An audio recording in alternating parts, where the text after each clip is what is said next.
G'day everyone, what is going on? It is your favorite producer from Down Under, Jhin, back with another video. And in this one, I'm going to be showing you guys how to make those dark, evil beats inside FL Studio, something that would be perfect for placement.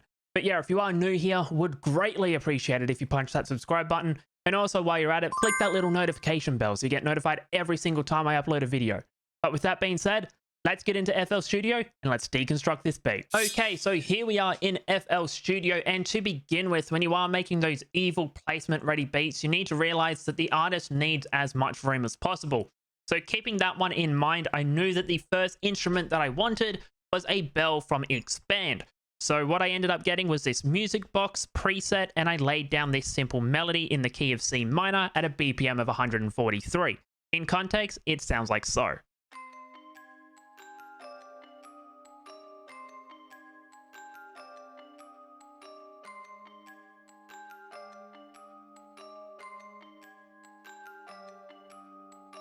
As you can hear, really simple, really repetitive. The only thing that is changing with this melody is the bass notes. Now, if I was to zoom in, as you can see, we start with this C minor triad. All we did was we grabbed this middle note and we just bumped it down one semitone for the next chord, and we repeated that for the whole progression.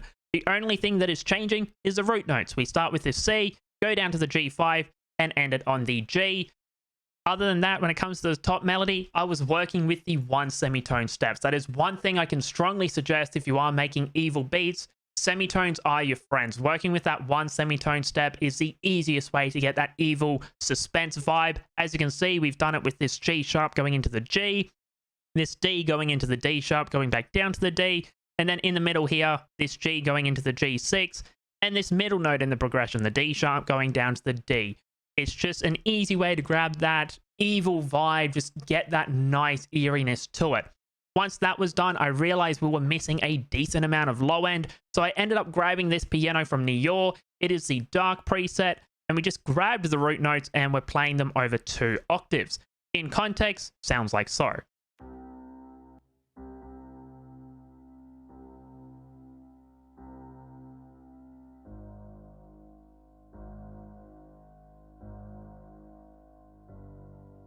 As you can hear, really simple. It's just playing the root notes. It's just to give it that low end that it was missing from the bells.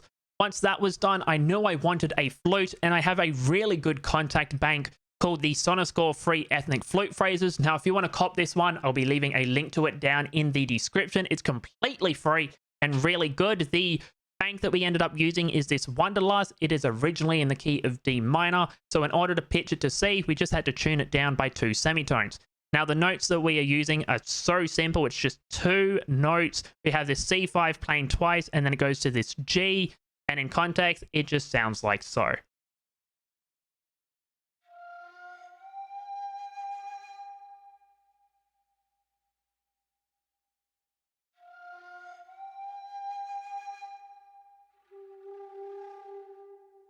Really simple, but it does help build that eeriness to it, and it just kind of sounds like a bit of ear candy. Once that was done, I knew I wanted some other textures in this beat as well. So I was going through all of my kits, and I stumbled across this Pennywise NF inspired kit that I had and found these 2 effects. Now, the first one is whispers and sounds like so.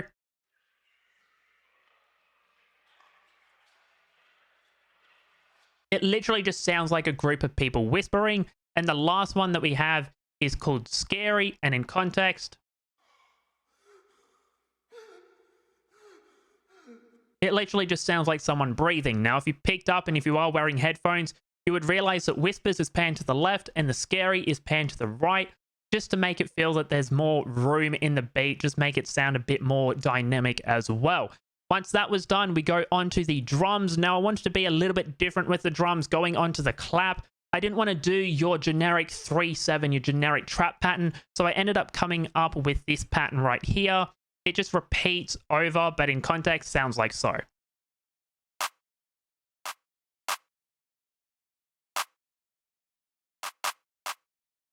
Now, if you can see as well, we are changing the velocity. Doing that actually does give it a decent amount of bounce because everything's not playing at the same volume. So some things obviously are going to sound louder or quieter than others. It's an easy way to get a decent bounce. The next thing that we have is this smoke snare coming in from the Tri-Freeze kit, and in context, sounds like so.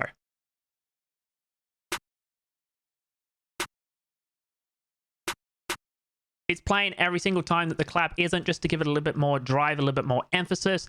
Then we have this hi-hat coming in. It is the short hi-hat from the Tri-Freeze kit. In context, sounds like so.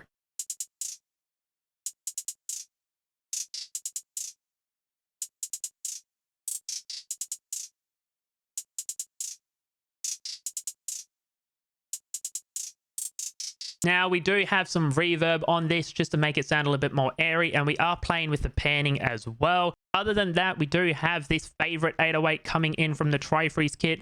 The favorite 808 is practically just a spins 808, and in context,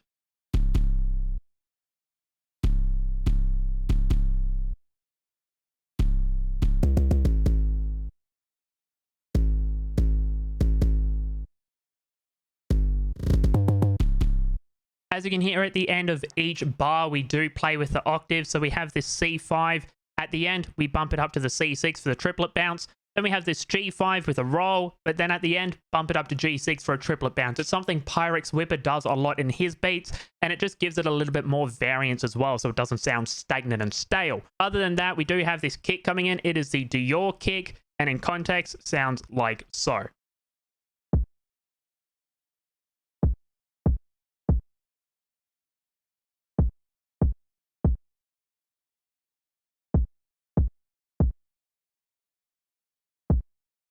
Now, this kick isn't playing every single time the 808 is.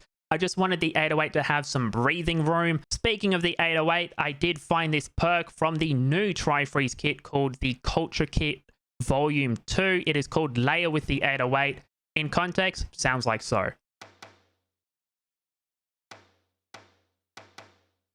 Literally just sounds like a tom, and it is playing the exact same pattern as the 808. It's just to give it a little bit more punch, make it sound a little bit more different. Other than that, we do have this open hat. It is the essential open hat. In context, that one is reversing into the clap, and then we have another one which is called the labs, which plays after the clap and sounds like so.